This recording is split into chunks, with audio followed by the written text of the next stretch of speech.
Bien, estimados amigos, el Colegio de Escritores y Poetas del Sureste les da la cordial bienvenida en este festival literario virtual en homenaje a un poeta y novelista mexicano, José Falconi, un gran personaje en la literatura mexicana. Y tenemos con nosotros, para hablarnos de la poesía en la actualidad, a dos catedráticos, escritores, poetas, y voy a presentarlos. Presento a Felipe Montes, quien es novelista, cuentista, poeta, nació en Monterrey en 1961 y construye desde los 13 años un extenso poema narrativo titulado Monterrey. Este universo literario que condensa mitos y la vida cotidiana que coexisten en su ciudad y su región, como él mismo lo describe, y a lo largo de esta carrera literaria ha recibido numerosos premios, reconocimientos, como el Pergamino Juan Rulfo de la Asociación de Escritores y Poetas Chiapanecos en el 2020, la distinción y beca del Fondo Nacional para la Cultura y las Artes del Consejo Nacional 2016, reconocimiento a la vida filantrópica y liderazgo por el Instituto Tecnológico y de Estudios Superiores de Monterrey en el 2015, beca de la editorial digital Instituto Tecnológico y de Estudios Superiores de Monterrey en el 2014, homenaje individual en la Casa del Libro en la Universidad Autónoma de Nuevo León 2011, distinción y beca del Sistema Nacional de Creadores de 2005 al 2008, distinción y beca del Fondo Estatal para la Cultura y las Artes de Nuevo León en 1998, 2009, distinción y beca del Centro de Escritores, Consejo para la Cultura y las Artes del 94-95, Premio Nacional de Poesía por el Instituto Tecnológico de Estudios Superiores de Monterrey en 1993. Bienvenido, Felipe Montes. Gracias. Es un gusto tenerte con nosotros. Y ahora voy a presentar al maestro, al doctor Carlos Azar Mansur, poeta, ensayista, docente mexicano, hijo del importante dramaturgo y director de teatro Héctor Azar. El maestro Carlos Azar Mansur, más bien el doctor, forma parte de la planta docente del Colegio de Literatura Dramática y Teatro de la UNAM. Ha colaborado en medios como La Jornada, Semanal y Proceso. Un cuento suyo fue elegido para la antología Delta de las Arenas, Cuentos Árabes y Judíos Latinoamericanos. En 2018 ganó el primer lugar del concurso de minificción de Escrivalia. Fue editor de la CEPAL, Comisión de la ONU y secretario técnico del Consejo Ciudadano para la Cultura y las Artes de Puebla. Actualmente, ya nos dirá, es doctorando del doctorado de creación literaria de Casa Lam. Es colegiado honorario del CEPSURE, al igual que el maestro Felipe Montes. Es escritor de historia del teatro, del cine, la música y ópera, y análisis de textos y acercamiento a las artes en distintas instituciones, como la Facultad de Filosofía y Letras de la UNAM, el CIDE y el Instituto Luis Mora, la Universidad del Centro, Casa Lam, el CC, CADAC, egresado de la Facultad de Psicología de la UNAM. Tiene 2 maestrías, una de apreciación y creación literaria en Casa Lam y otra de lenguaje y literatura por la AIU, y ha trabajado como articulista en diversos periódicos. Como pueden ver, bienvenido, maestro Carlos Azar Mansur. Gracias, doctor. Y como pueden ver, y antes de que ellos empiecen a hablar, porque en cuanto empiecen a hablar y a dialogar, yo conozco a ambos y realmente me fascina escucharlos, hablar como les va a encantar a ustedes, porque tienen un recorrido en la literatura que es un trabajo de muchísimos años. Así que empezamos con la poesía de la actualidad. Me parece bien que empiece maestro Carlos Azar, doctor Carlos Azar. Adelante. Con mucho gusto, doctor, y muchas gracias en este mano a mano, ¿verdad? alrededor de la poesía contemporánea, la poesía en la actualidad. Mire, me parece que hay varias cosas que me gustaría enfatizar. Primero, la poesía está más viva que nunca. Eso vale la pena tocarlo. Lo que estamos viviendo, la manera en la que los jóvenes, no solo nuestras generaciones, sino las generaciones más jóvenes, están encontrando en la poesía la posibilidad de entender qué estamos haciendo aquí. Entonces, sí hay un acercamiento a la creación poética que le interesa mucho a los jóvenes, a los escritores, a las escritoras jóvenes. De la misma forma, es cierto que no están entendiendo la poesía de la forma en que la entendíamos. Esto es algo que me parece que es tal vez polémico y que me gustaría dejarlo sobre la mesa, es que sí es cierto que venimos de un país acostumbrado a la verticalidad, ¿no? Esto es, de pronto nos decían, la poesía es esto, ¿no? Y entonces a ver quién le entra. Y el que no le entra, eso es periferia poética, ¿no? Diremos en algún momento diremos algunos nombres, ¿no? Pero nos dijeron que así iba la cosa. Y entonces, de pronto, no vamos a decir son malos poetas los que decían eso de ninguna manera, pero de pronto encontrábamos poetas en la periferia que eran tan interesantes como los poetas de la verticalidad. Acabo de recuperar la lectura de Max Rojas, por ejemplo, de Sergio Ló, de Kira Galván. De pronto uno dice, estos son tan buenos como los otros, ¿no? Los otros que ya sabíamos que eran buenos. Pero al mismo tiempo, me parece que se ha roto esa idea de verticalidad en la poesía actual. Y entonces ahora lo que tenemos son muchas voces sumándose a un concierto amplio, ¿no? Entonces de pronto podemos encontrar a Cristian Peña, por ejemplo, o a Elisa Díaz Castelo, o a Eva Castañeda, o a Julián Herbert, y de pronto, y vemos que no se parecen nada. Y eso es muy bonito, ¿no? Esto es, de pronto hay una suma de voces a esta idea. Y creo que eso no solo es privativo de la poesía. Si pensamos, no sé, en los grandes grupos de rock de los años 70, vamos a tener muy claro cuáles son esos grupos. Si pensamos en los grandes grupos de ahora, vamos a pensar en muchos nombres y va a haber una suma de voces. Y eso también pasa en la narrativa. Ahora estamos viviendo un aspecto bellísimo en la narrativa latinoamericana de suma de voces, y tiene que ver con una ruptura de la verticalidad y un compromiso por la horizontalidad. Se rompieron los muros y todos cabemos en este campo. Me gustaría empezar por ahí, no sé qué opina el maestro Montes. Muchas gracias, Carlos. No, me sumo plenamente a esa propuesta que redactaste de manera tan hermosa. Destruir o, bueno, erosionar la verticalidad o permitir que se erosione, porque a fin de cuentas quizás sea un proceso natural, e impulsar la horizontalidad.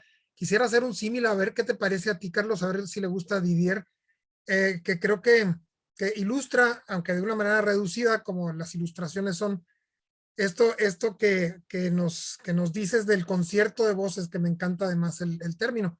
Y es que invito a quienes nos estén viendo y a quienes nos escuchen después a imaginar todas las tendencias literarias. Ahorita explico mi concepto de poesía, que está un poco desbalagado. Las tendencias literarias como personas que van deslizándose por un tobogán hacia una alberca, ¿verdad? Creo que hemos sido testigos de, se sube a alguien y ahí va y choca con el agua y se ríe, y ahí cerca hay 2 o 3 personas que habían caído antes, y luego se tira una mamá con su pequeño y ahí va también y se atacan de él, y a otros le da miedo y también ahí va. Y creo que si uno ve solamente el tobogán, dice, bueno, pues están aquí desfilando el modernismo y luego el ultraísmo y luego están los estridentes, el estridentismo. Pero cuando uno ya cambia su lugar de concentración hacia la alberca, pues ve que se están divirtiendo ahí muchas personas. No sé, parece que sí te está gustando, compañero Carlos. Y ahí, bueno, a veces se golpearán, a veces se rozarán, a veces serán parte de la misma familia, o se tiró primero el padre para darles valor, o se tiró primero el hijo para darles valor. Y bueno, lo cierto es que sí estamos viviendo en esa alberca en donde nos empujamos unos a otros y cada quien bebe de un lugar distinto. Además, con el auge de los medios de comunicación, con los medios masivos tradicionales, televisión, radio, y telégrafo y demás, ¿no? Y intensificado esto, gracias a Internet, pues uno puede decidir de quién va a ser hijo. Es decir, mi vecino y yo, si mi vecino es poeta, si mi vecina del otro lado es poeta también, pues no necesariamente, e incluso quizá necesariamente no, seríamos hijos de la tradición de aquí de Monterrey, de Felipe Guerra Castro, de Alfonso Reyes, porque lo cierto es que, como tú dices, Carlos, estas influencias se dan más bien de manera horizontal e inesperada. Es decir, yo en un pequeño lugar por aquí de mi librero y en otro lugar por acá tengo respectivamente mis favoritos, pero es un metro, menos de un metro, y acá pues antologías, ¿no? Que creo que son una buena manera de tomarle el pulso a los países en cuanto a su quehacer poético.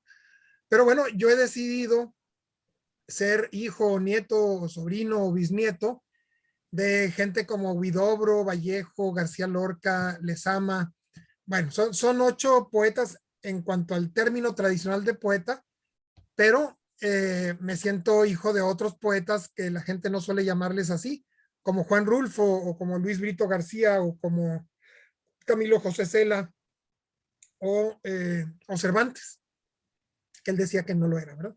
Entonces, bueno, la teoría de la alberca, el enfoque de la alberca. Y para terminar esta jugada de balón que Carlos me hizo el favor de invitarme a hacer,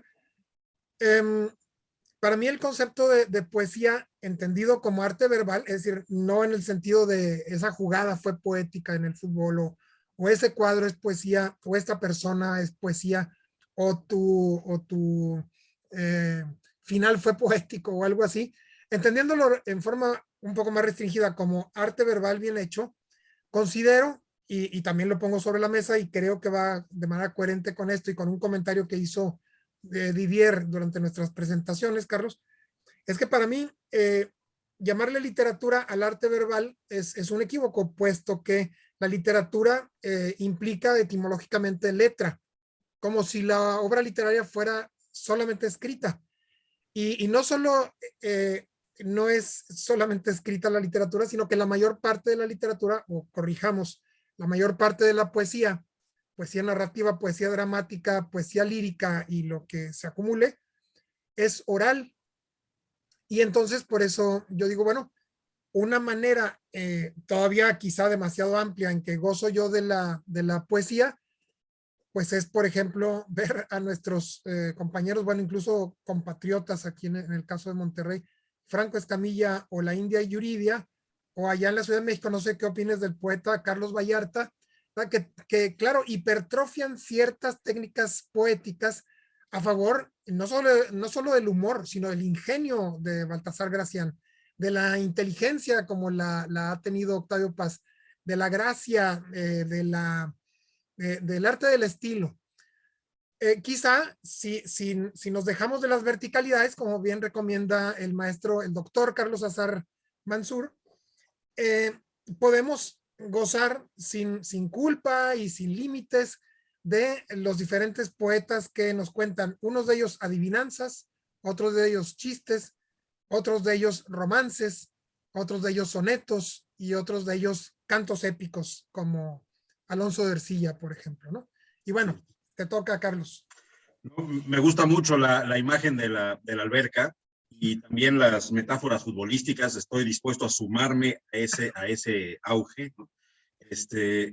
Pero es cierto que el eclecticismo es el que está ganando ahora, ¿no? Esto es, de pronto podemos encontrar los poemínimos de Efraín Huerta sobre nuestra poesía y de pronto vemos la densidad de Muerte sin fin o de Piedra de Sol sobre ella, ¿no? Esto es, a los poetas actuales sí les interesa la tradición poética, pero les interesa también participar de acercamientos múltiples al lenguaje, a la sonoridad, a la oralidad. De pronto vemos que, no sé, pienso en el último libro de Sergio Ló, que es el libro es una crónica de su enfermedad, y es un libro con pequeñas viñetas en prosa, porque a él le parece que esa es la forma del dolor que está enfrentado en el hospital. Pienso en Alicia Díaz Castelo, por ejemplo, o en Lorena Huitón, que están haciendo libros múltiples, ¿no? Libros que alternan radiografías, mapas, gráficas, pero al mismo tiempo acercamientos, una lectura del mundo que es particular y especial. Me gusta mucho eso, porque en un país tan múltiple, tan heterogéneo como este, ¿no? En realidad, salvo muy pocas cosas nos reúne, salvo que estamos en el mismo territorio, digamos, y de pronto ciertos elementos culturales, la diversidad es formidable.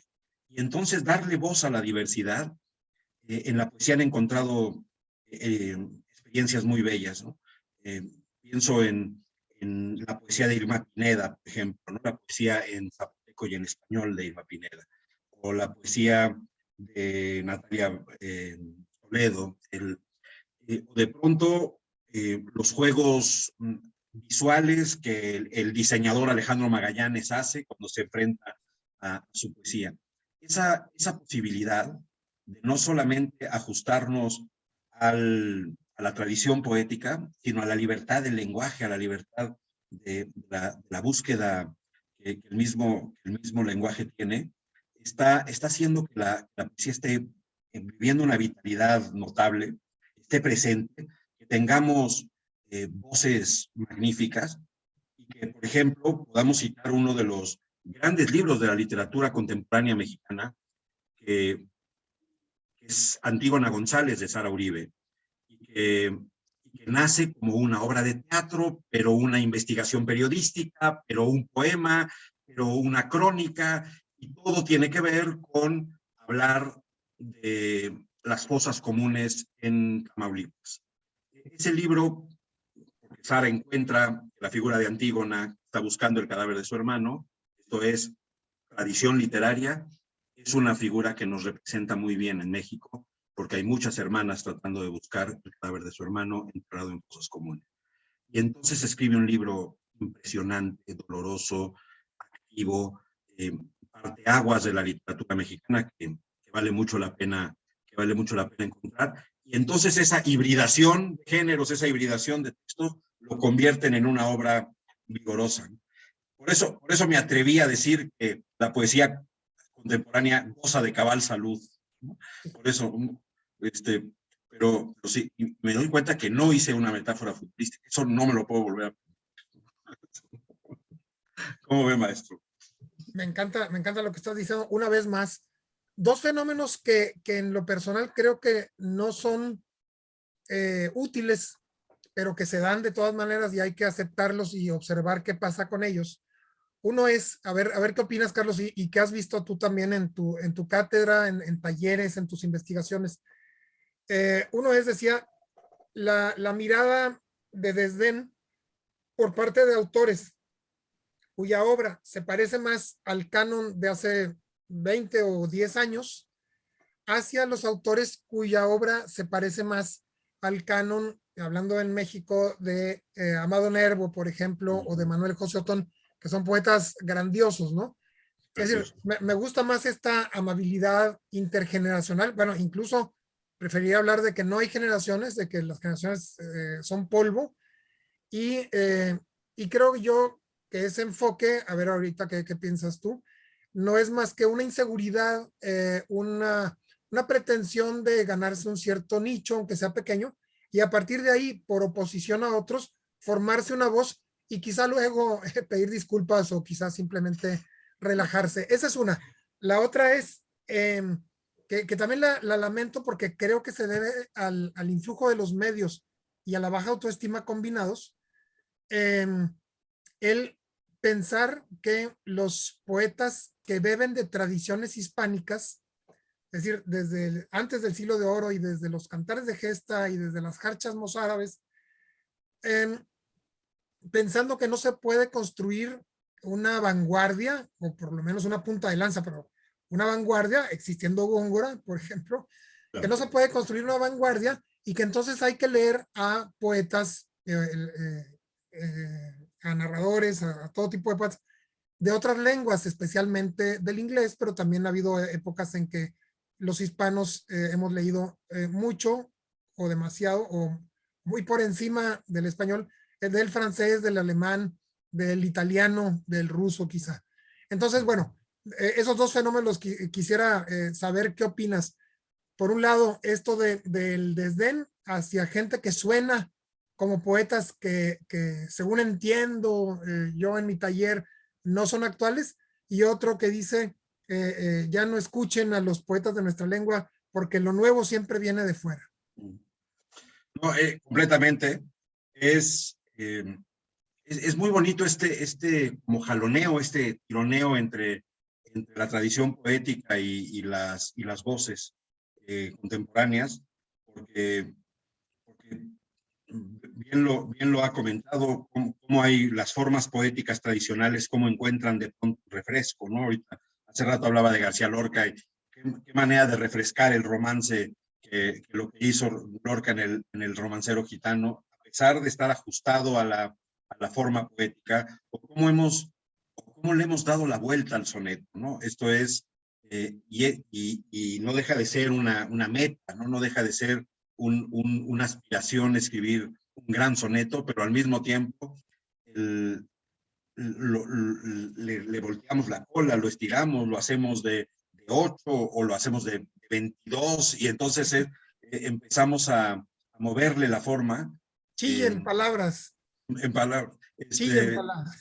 Eso, me acuerdo de un verso de Juan Ramón, era un endecasílabo, pero no podía ser un endecasílabo por una sinalefa, y entonces lo volvió 3 versos, ¿no? 1 de 3, 1 de 4, 1 de 3, para que la sinalefa no lo estorbara y entonces fuera un endecasílabo. Esas decisiones magistrales de estos poetas de oído magnífico. Sí, exacto.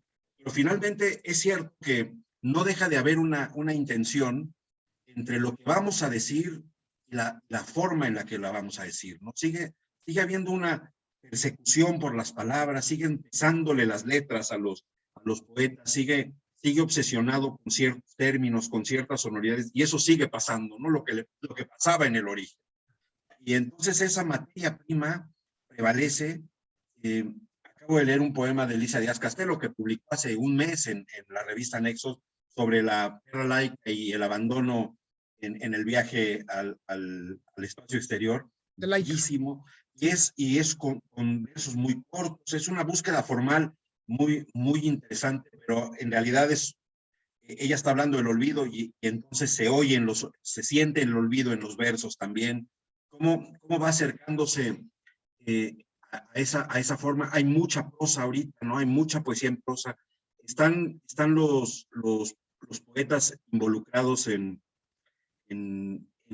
jugar con eso que nos regaló la tradición y que está ahí. Y en efecto, queremos matar al padre, ¿no? Seguimos instalados en la muerte del padre, y hay quienes no están dispuestos a matar al padre y al contrario quieren demostrar su vigencia y está ahí presente. Pero en efecto, los jóvenes poetas, los poetas que están lanzándose al mar de la locura, están encontrando varios caminos.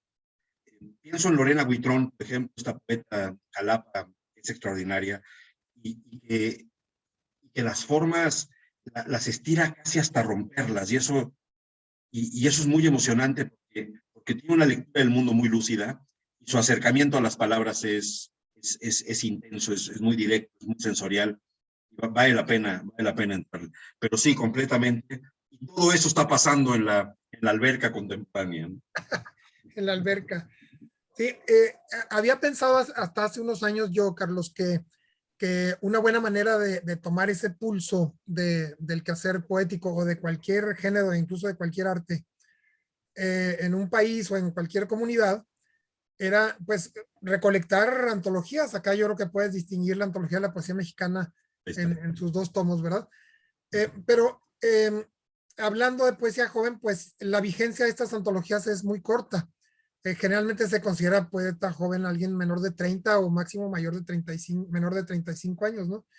Eh, entonces, este pulso que tú estás tomando de gente publicada, pero de gente que está también haciendo su obra en talleres o en la soledad de sus casas o en la tristeza de sus trabajos, además, es muy interesante. Casi siempre la selección para esas antologías, pues tiene que ver también, creo que indebidamente, con el nivel de compromiso que se siente por parte de un poeta, quizá en busca de premiar ese mérito de la constancia, de, la, de la persistencia, ¿no? Pero para ser justos, la poesía no solo se compone de lo que hacen los autores más comprometidos, las escritoras más constantes, sino de lo que hace todo el mundo. Y ahí puede estar la abuelita que regala poemas de ocasión a sus nietos y a sus hijas y espero que a sus yernos también. Y, y la poesía que hace alguien porque sintió muy feo cuando alguien le dijo que ya no iba a ser su pareja. Es decir, esa poesía viva que bebe de donde puede, que bebe de lo que flota, que no necesariamente o muy rara vez bebe de lecturas, más bien bebe de, si acaso, de canciones, de pronto, de reggaetones, de lugares comunes o de lugares no tan comunes.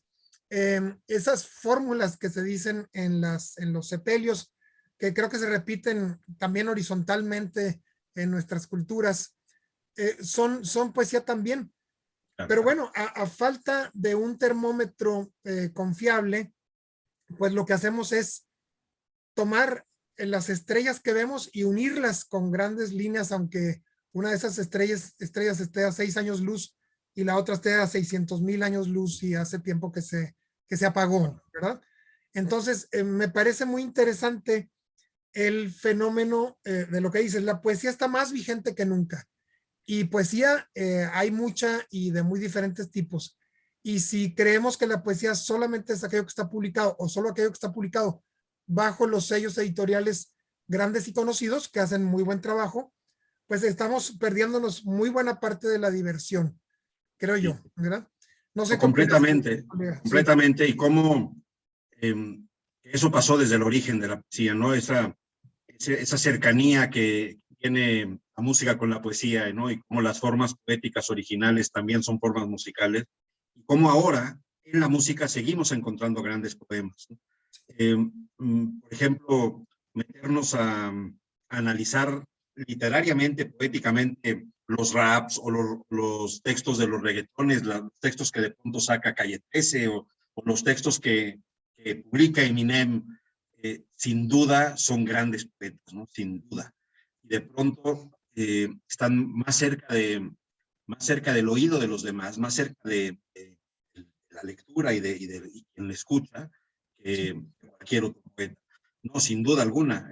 Y esa vitalidad no la pierde la poesía. Y eso es muy bonito porque seguimos obsesionados con ciertas sonoridades, seguimos relacionándonos muy directamente con la palabra. Me parece que hay un libro precioso de Hugo Iriart que se llama Cómo aprender a escribir y leer poesía, nos pide que aprendamos el idioma de manera poética, no de manera gramatical, ¿no? Esto es, que nos acerquemos a las palabras como se ven, como se oyen, como parece, ¿no? Entonces está la palabra oso, que es una palabra grande, ¿no? Y la palabra mariposa, que parece que mariposea.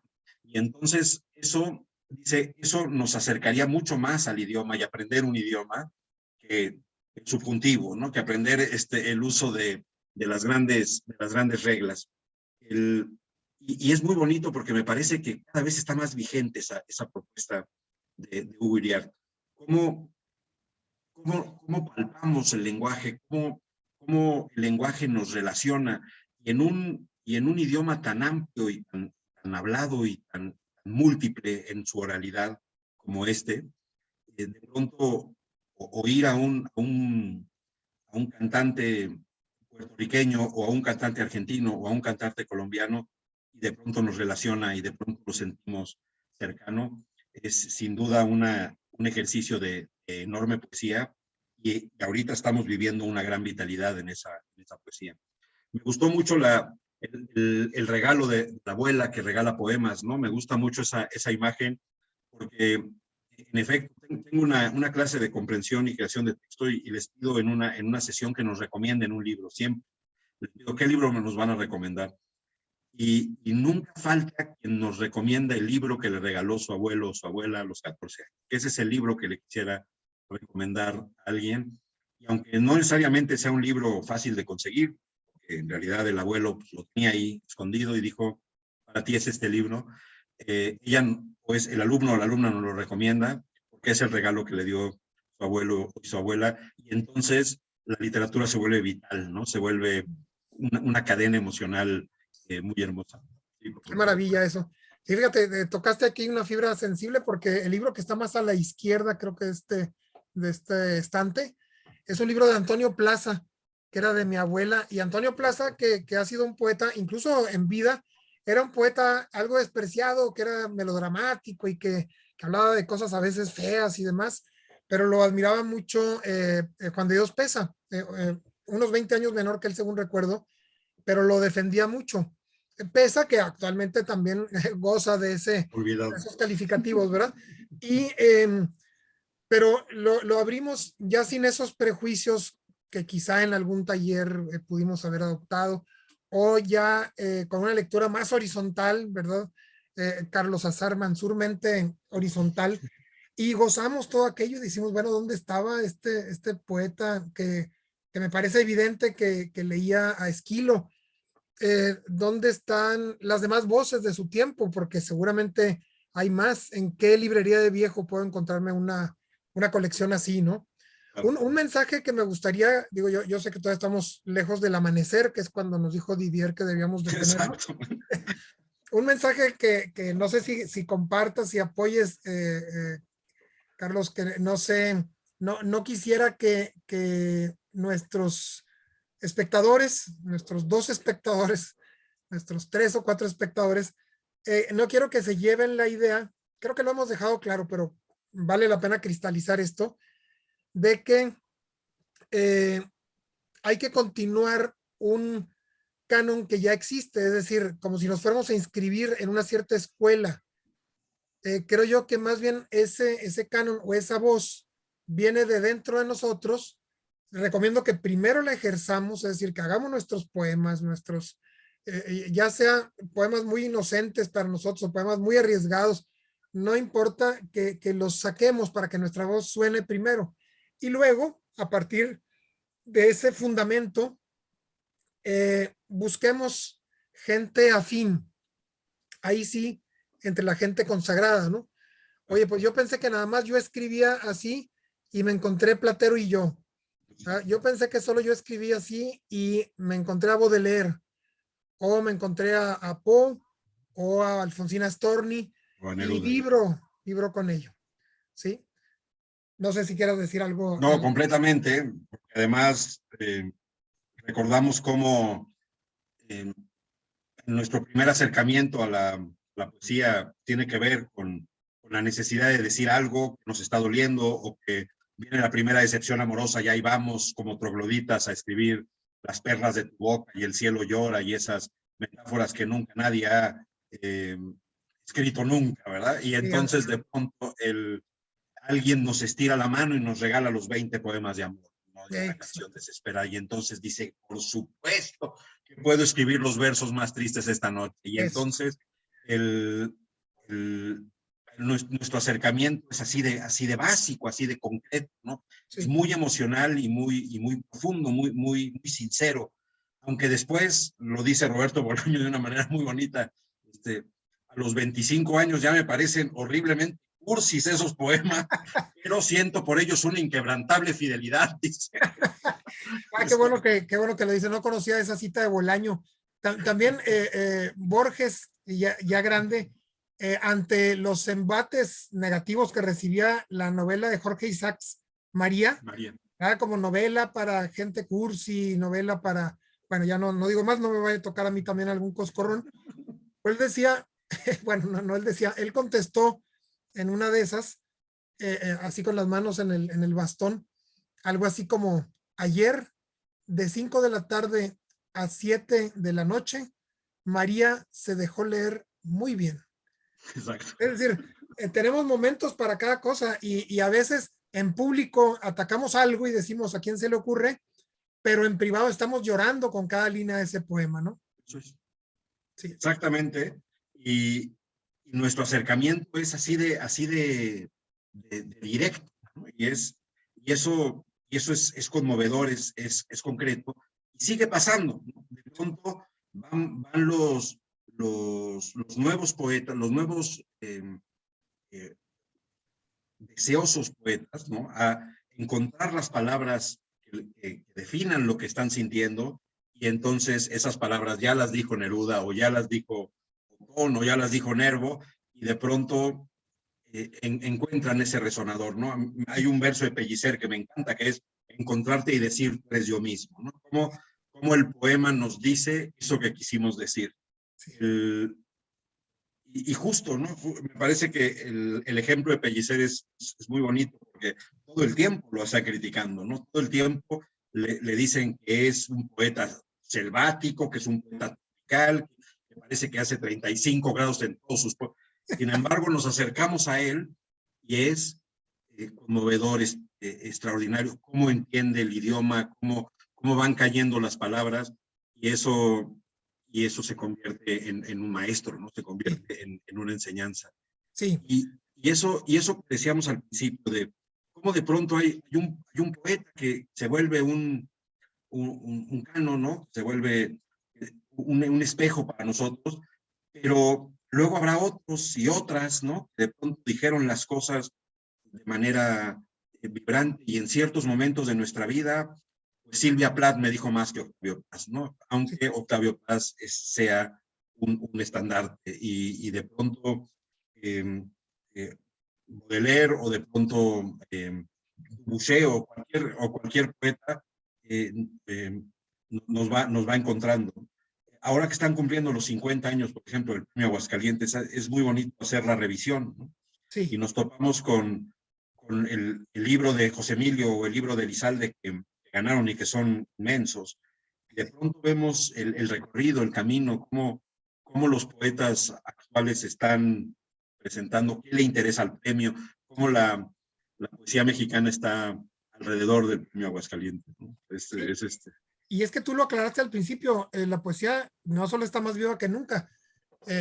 Eso se debe precisamente a que hay más producción que nunca, por cantidad y por porcentaje, creo yo, y hay más lectura de poesía que nunca, en cantidad, en porcentaje, y voy a decirlo así, y en calidad, puesto que hay muchas calidades distintas, y no me refiero a calidades en sentido vertical, sino en sentido horizontal. Hay de esto y de esto y de esto y de esto, y hay para elegir.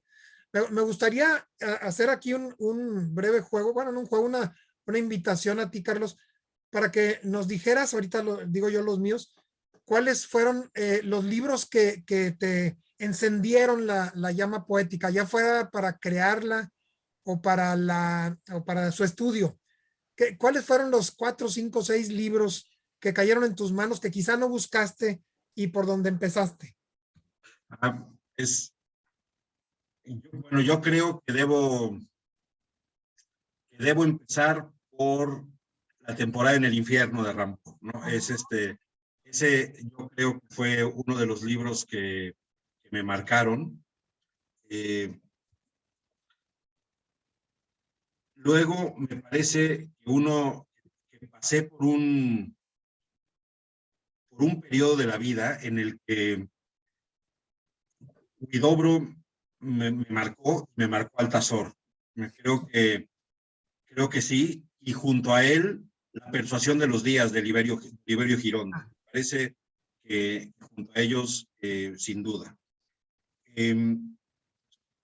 Creo que de los libros de paz, el libro que más me marcó es el último, que es Árbol Adentro. Árbol Adentro. ¿No? Y ese creo que de pronto me enseñó una mirada de Octavio Paz que no conocía y a pesar de que Blanco me parece un poema mayor, ¿no? Sí. Pero Árbol Adentro me gusta mucho. Hablo de la ciudad.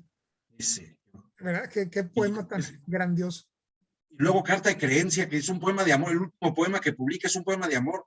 Ese libro me marcó, yo creo. Qué bárbaro. Creo que debo decir que Ariel de Silvia Plath, sin duda alguna, es un libro fundamental. Sí. Y se me hace que Nostalgia de la Muerte de Villaurrutia. Sí. Yo diría, aunque Muerte sin fin, sin duda uno se queda así. Sí. ¿Qué acaba de pasar aquí? ¿No? Esto es un poema colosal, bastante glorioso. Sí. Pero yo creo que la Nostalgia de la Muerte de Villaurrutia, así a bote pronto, ¿no? A bote pronto, creo que esos son los libros. Lo que encuentro en Rimbaud en La temporada en el infierno es alucinante, ¿no? Esto es, que de pronto diga cosas como: senté a la belleza sobre mis rodillas, la encontré amarga, la injurié. ¿Cómo crees? Es de una fuerza, de una vitalidad, de un descontento, le estoy poniendo la cara al mundo que no estoy de acuerdo. Me parece, es un libro glorioso y yo creo que esos serían. Eso sería. ¿Cuáles serían los suyos, maestro? Pues mira, empezaste fuerte con Una temporada en el infierno, lo mencionaste de entrada. Fíjate, a mí me gusta mucho Iluminaciones.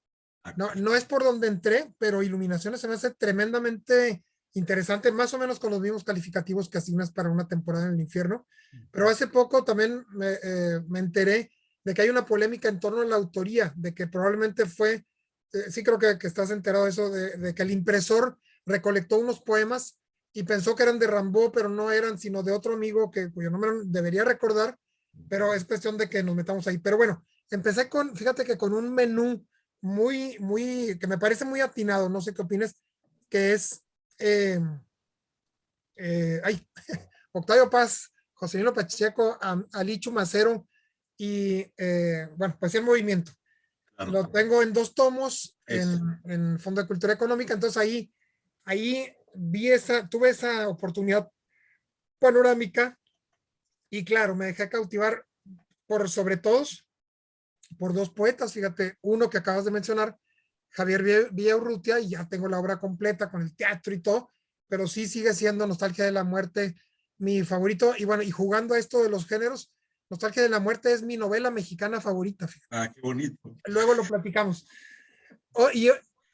Lo otro es de un poeta muy poco comentado y se me hace una desgracia y se me hace además increíble, que es Bernardo Ortiz de Montellán. Un genio. ¿Verdad? Un genio. Segundo Sueño es un portento de poesía mexicana, fabulosos. Y por otro lado, Octavio Paz, con quien tuve la oportunidad de pasar un día entero acá en Monterrey. Me gustan sus grandes poemas, Pasado en Claro, Blanco. Bueno, ya ves que tiene al menos 5 o 6 poemas grandotes en tamaño, en visión, en ambición. Y son grandiosos y me encantan y los tengo y los gozo. Pero fíjate que hay 2 poemas de él que a mí me enloquecieron también en mis inicios. Y creo que vienen los 2 ahí en Poesía en Movimiento y son Aquí y La Calle. No sé si lo recuerdas, uno de los 2 creo que Aquí lo pone Julio Cortázar dentro de Rayuela en la tercera parte de Todos los Lados. Luego debo mencionar también una prosa poética de García Lorca que se llama Degollación de los Inocentes, también muy poco comentada, pero que es increíble. Y fíjate que mi gusto por la prosa poética se alimenta mucho de García Lorca, de Iluminaciones. En el caso de Huidobro, me encanta que publiquen juntos con frecuencia, Altazor y Temblor de Cielo, porque para mí Temblor de Cielo es equivalente, ¿no? Los dos poemas. Y fíjate que me he encontrado con ese fenómeno de poemas o poemarios que vienen en parejas por parte de los autores. De César Vallejo, por ejemplo, Trilce junto con Poemas Humanos. Sí, qué bárbaro. ¿Verdad? De Lezama Lima, Dador y La Fijeza. De Villarrutia nada más uno, de Ortiz de Montellano nada más uno, de García Lorca, y que a veces incluso se entreveran los dos y no hay certeza de que sean dos, son Poeta Nueva York y Tierra y Luna. La que Tierra y Luna, ya ves que hay versiones que dicen que es otro libro, versiones que dicen que todos esos poemas van en Poeta Nueva York. Entonces, mis gustos se fueron muy por ese lado y Rafael Alberti, también con dos libros, Sermones y Moradas y Sobre los Ángeles, en orden, bueno, al revés, Sobre los Ángeles y Sermones y Moradas. Pero hay un descubrimiento más interesante que lo hice pues no hace más de 10 años, y es el común denominador, y es la adoración de todos ellos, mayor o menor, por don Luis de Góngora y Argote. Claro. Eso es para mí muy feliz. Y luego Sor Juana, como alguien que admiraba a Góngora, y Góngora seguramente la hubiera admirado si hubiera leído su Sueños o El Sueño, ¿no? Entonces, bueno, por ahí vine yo, mucho poema en prosa, Silencio de Edgar Allan Poe, y bueno, pues por ahí tendré algunos más, pero básicamente esos son, fíjate. Y con el menú inicial que te digo, Poesía en Movimiento representó para mí. Sí, es que es una antología notable. Sí. Y justo ahorita platicaba con una amiga poeta y me decía que si pensaba en un verso que se podía tatuar, era el último verso del Primer Sueño, que es El mundo iluminado, yo despierto. Yo despierto. Es monumental. Sí, es monumental. El mundo iluminado, yo despierto. Es una síntesis notable, y me dice, es que ese verso me lo quiero tatuar, me decía mi amiga. Sí. Dile que mejor no se lo tatúe, que se lo aprenda de memoria el poema y que lo repita, sí, en todas las ciudades del mundo, en México y de todo el mundo. Eso, ¿no? Pero justo ahora uno pensaría, ¿cuál es el verso que lo marca para siempre? A ver, vamos a ver, ¿tú tienes alguna idea al respecto? Fíjate que no había pensado yo en esa posibilidad. ¿Algún verso que te venga en este momento? Bueno, ese ahorita traigo una obsesión con ese verso de Sor Juana. Yo despierto. Traigo una obsesión con serán ceniza, más tendrá sentido, polvo serán, más polvo enamorado, ¿no? También me ponen en una obsesión, pero creo que hay un verso hay un poema de Neruda que a mí me conmueve mucho, que es Walking Around, ¿no? Está en Residencia en la Tierra. Ese. Sí. Y sucede que me canso de ser hombre, ese me parece un enorme verso. Hey.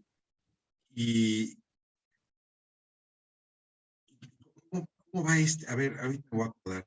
A ver. Este poema, este verso de paz que es notable. Ahorita me voy a acordar. Sí.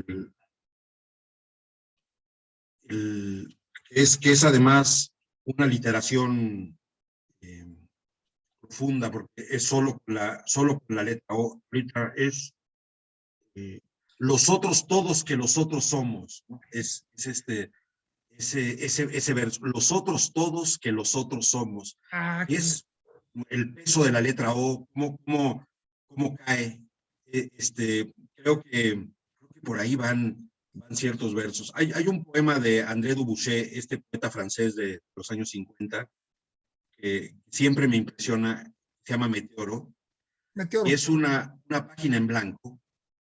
Meteoro, una página en blanco, 2 versos al calce. Y dice: la ausencia que mantiene mi soplo recomienza a caer sobre el papel como nieve. Qué bárbaro. Cae la noche, escribo lo más lejos posible de mí mismo. Dice, son 2 versos que me golpean cada que los recuerdo, y ahí es una hoja en blanco. Ahí se ve la ausencia que mantiene su soplo. Sí. Abajo, la ausencia que mantiene mi soplo. Y dice, escribo lo más lejos posible de mí mismo. Esos dos versos me parecen impactantes. Pero, pues, los versos que acabas de citar, creo que deben quitarle a nuestra audiencia toda duda acerca de que están en el arte correcto, ¿no? Exacto. Es decir, no hablo mal de otras artes ni nada, pero tenemos un arte que usamos todos los días, para el cual tenemos nada menos que 2 zonas del cerebro, si no es que otras 2, 4 en total, y que nos hace con 4 palabras recordar, llorar, reír, y de ahí mi esfuerzo por recordar a los chistes y a las adivinanzas, ¿no? ¿Algún otro que recuerdes por ahí, Carlos, para lanzarte unos a ver qué te parece? Bueno, el de Rimbaud sobre la belleza Sentado en el regazo. Me impresiona.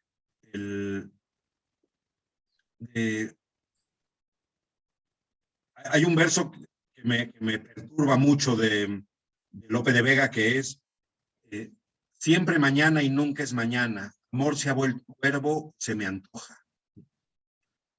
Amor se ha vuelto cuervo, se me antoja. Ese verso me parece misterioso, se queda como pulga en la oreja. Lo voy repitiendo mientras camino y digo, ¿a dónde nos quería llevar Lope de Vega en ese? Amor se ha vuelto cuervo o se me antoja. Y ¿Cómo termina ese otro poema muy famoso de Lope de Vega? Eso es amor, quien lo probó lo sabe. Sí, el que probó lo sabe. Quien lo probó lo Esto sabe. es amor, el que probó lo sabe. Eso, sí, ese es conmovedor y se pone la piel chinita cuando uno escucha eso, ¿no? Sí. Mira, además, yo recuerdo. Sí, dime. Se empieza por ir y quedarse y con quedar partirse. Que dices, ¿cómo crees? 4 infinitivos y ahí les va. Sí, ¿cómo puede ser tan bien hecho un poema, ¿no? Un soneto o lo que sea. Ese poema, el que acabas de citar de Quevedo, de verdad, de Polvo Serán.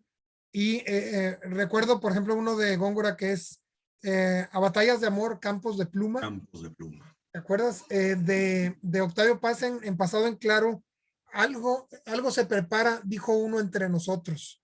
Sí. Hay un ambiente así, dice que estaban en el Café Inglaterra o el Café de Inglaterra, que me imagino que es un café así llamado, no tanto un café que estaba en Inglaterra. Luego estaba recordando hace un momento Voy a dormir de Alfonsina Storni, por ejemplo. Sí. Es decir, no solo el título, sino su preparación, su entrada, ¿no? Luego, vamos a ver, dice García Lorca, con una cuchara le sacaban los ojos a los negros, ¿no? En Poeta Nueva York. O ahí viene la golondrina, ahí viene la goloniña, ahí viene la golonchelo, de Altazor, de Vicente Huidobro. Y bueno, vienen, no había hecho así yo una compilación, pero me están gustando mucho los que estoy recordando. Octavio Paz, bueno, de Villaurrutia en el nocturno en el que habla la muerte, ¿verdad? Claro. Como se lleva un hueco, ¿cómo dice? Ya que está hablando la muerte, dice algo así como, yo soy quien te acompaña como un hueco en el pecho, algo así. Lo estoy diciendo mal, pero invito a nuestra audiencia a que lo busque bien y que se lo aprenda bien. Y bueno, ¿no? Pues si nos ponemos a recordar poco a poco, van a ir apareciendo más y más, ¿no? Claro. Pues sí, muchos versos de la introducción del Quijote, esos poemas adjudicados a falsos autores, ¿no? Exacto, que son monumentales. Sí.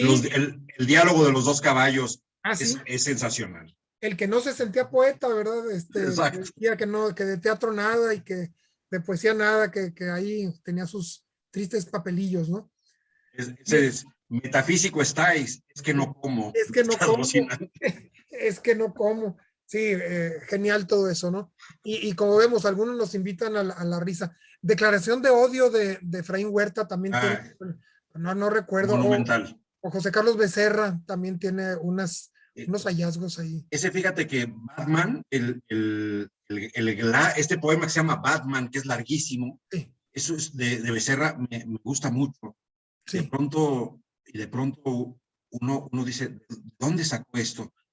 Qué gran poeta Becerra y qué lamentable su muerte joven, ¿no? Sí, sí. Hay hay todo un acervo riquísimo que más bien desespera no poder abarcarlo, pero que para alguien que no se ha acercado mucho o considera que no se ha acercado lo suficiente a la poesía, le ofrece un campo enorme de placer, de pensamiento, de vida entera, ¿no? Creo Así yo es. que entre caminar, amar y hacer y leer poesía, la vida se completa. Y ya lo demás será el trabajo y otras cosas así, ¿no? Así es, justo así. Sí, sí. No, pues, ¿cómo ve, doctor? A ver, Nos fuimos por la banda, como diríamos en el fútbol. No, realmente maravilloso escucharlos y se adelantaron cuando les iba a preguntar qué libros eran los que ustedes, ahora, ¿cuáles son los libros que ustedes comúnmente leen? Esa, porque esa es una pregunta diferente. Y la otra, ¿qué tanto han influido sobre ustedes los libros clásicos? Desde que hablamos de Gilgamesh, la Ilíada, la Odisea, bueno, ya del ingenioso Hidalgo, Don Quijote de la Mancha, pues ya están hablando ustedes y obviamente que deduce uno que lo revisan constantemente. sí. ¿Quieres empezar tú, Carlos? O... Muchas gracias. No, por supuesto, mucho, ¿no? Por supuesto, no podemos olvidar la tradición y no podemos dejar de lado entender cómo nos marca un camino esa decisión vital. A mí siempre me ha impresionado mucho cómo la literatura, ante la posibilidad de seguir a la Ilíada, prefirió seguir la Odisea, ¿no? Esto es como esta decisión por la vida, porque finalmente es una decisión, lanzarse al viaje es una decisión vital, que la otra es monumental, pero es una decisión por la muerte, ¿no? Y finalmente ganó la vida y me encanta. Siempre existe la posibilidad de que nos digan cosas. Sí. Siempre las respuestas nos las puede decir William Shakespeare, ¿no? La tradición literaria está sin duda presente, pero es importante que sepamos que la literatura no terminó en el siglo XIX, ¿no? Eso es importante, ¿no? Que la literatura vive de manera notable y que hay grandes autores ahorita y grandes libros ahorita. Me atrevo a lanzar uno al ruedo, ¿no? Que es esta obra maestra de Julian Barnes que se llama Una historia del mundo en 10 capítulos y medio. Me parece que es increíble, qué manera de entender el mundo y de jugar con la literatura, me parece alucinante, notable. Y trayendo la literatura a México, este libro que nos ha golpeado a todos, que es una experiencia lingüística que duele, y que ha sido muy criticado y que ha generado mucha polémica, pero creo que es de las grandes obras que se han escrito en México, que es Temporada de Huracanes, de Fernanda Melchor. Temporada de Huracanes, sí, sabía que te ibas a referir a él, porque sí, es un librazo y desde aquí le mandamos nuestras felicitaciones, así como un saludo y un abrazo muy fuerte y muy delicado a José Falconi. Exactamente. Y por mi parte, bueno, como ahorita decías, Didier, lo que yo estoy haciendo es una sola obra grandota llamada Monterrey, que es un poema en prosa muy largo. Y claro, mis antecedentes son, primero que nada, en orden cronológico, Gilgamesh, ¿verdad? Pero no solo porque es un poema largo, fue un poema largo que no conocemos completo, sino por ese contraste, que también tiene que ver con ese contraste que mencionas, Carlos, de soy más de Ilíada, soy más de Odisea. Pues acá hay una soberbia, luego hay una lucha y luego hay una amistad, una complicidad muy interesante. Y de ahí pues nos acercamos más acá a través de Ferdowsi, el persa que escribió el Shahnameh, que es creo que una obra muy parecida a Mi Pretensión y me la encontré hace pocos años. Qué padre. Y no está totalmente traducida al español, pero es enorme. Él quiso hacer la historia desde el origen mítico de Persia hasta donde él consideraba que se acababa Persia, que fue la invasión por parte de los árabes, muy interesante, ¿no? Una especie de apocalipsis, ¿no? Luego, Fray Luis de León nos hizo un regalo enorme con su poesía y con su traducción, entre otras, del Cantar de los Cantares, otro poema de Didier que es fundamental y es conmovedor y es emocionante desde el principio y es excitante también, ¿no? A mucho tiempo de distancia de haber sido escrito. La poesía de Safo, que nos llega fragmentada y que creo que tiene esa gracia, esa fragmentación que tiene la Venus de Milo, ¿no? Si no tiene brazos y nos hemos acostumbrado o la hemos leído o hemos jugado con las posiciones de sus brazos o con la falta de ellos, con el síndrome del brazo fantasma podría ser que los poemas de Safo nos hacen, pues no sé si exactamente completar, ¿no? Porque no creo que sea exactamente completar, sino más bien alucinar con respecto a las posibilidades que ahí puede haber en sus fragmentaciones y en los trozos que nos dejó, que son tramos de un código genético de una obra que es sencillamente fenomenal, hipersensible, poderosa, volcánica, ¿no? Y sublime, además, porque todo aquello está bañado de belleza y de paisajes, y ojalá que la leyéramos en lengua original, ya lo haremos, ¿no? Y a esto se suma, bueno, pues el cantar de Roldán, Beowulf, Tristán e Isolda, estos cantares, y bueno, y en nuestra tradición, el Cid, y también el Cid, no solo por su importancia como pieza fundamental original en la lengua española, ¿verdad? La primera gran pieza, podríamos decir, gran en cuanto a tamaño y en cuanto a belleza, sino también por otro nudo que tiene, así como citaba hace un momento a Gilgamesh y a Enkidu.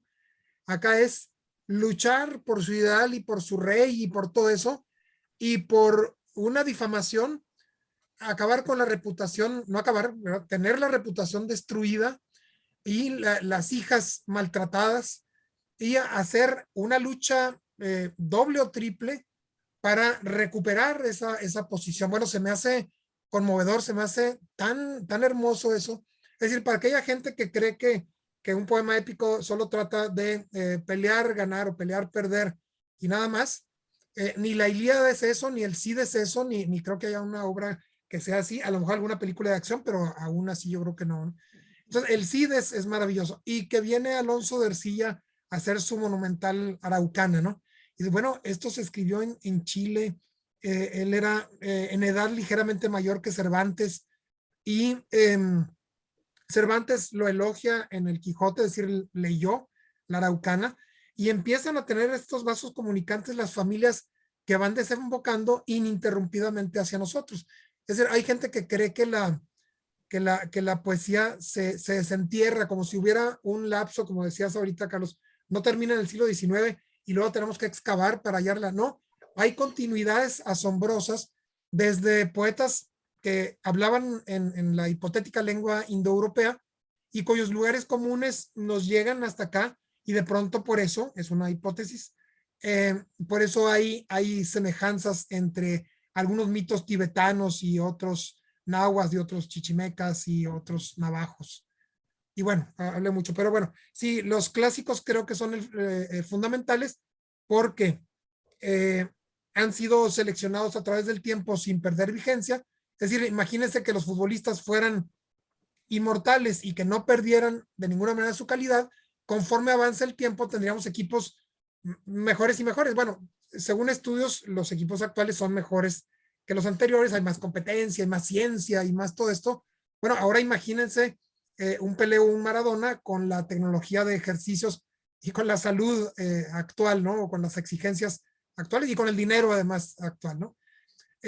Por eso nos explicamos a veces por qué, si ya existió la Divina Comedia y existe la Ilíada, la Odisea, el Quijote y demás, pues ¿qué se está haciendo en estos momentos para, no para superarlo, sino para honrar esa herencia y esa memoria o esa enorme responsabilidad? Seguramente se está haciendo algo, y entre los autores que hemos citado, tanto Carlos como yo, seguramente hay esa grandeza y basta con que sigamos todos trabajando, pero la poesía no se acaba, y aún si acaba la especie humana, habrá poesía para adelante, porque poesía eres tú.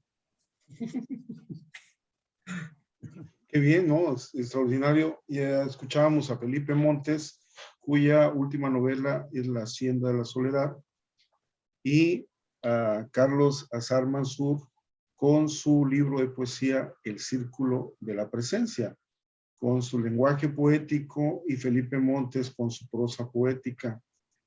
Dentro de ese realismo mágico que había, pensaba que estabas dentro del realismo mágico, considero, en la novela.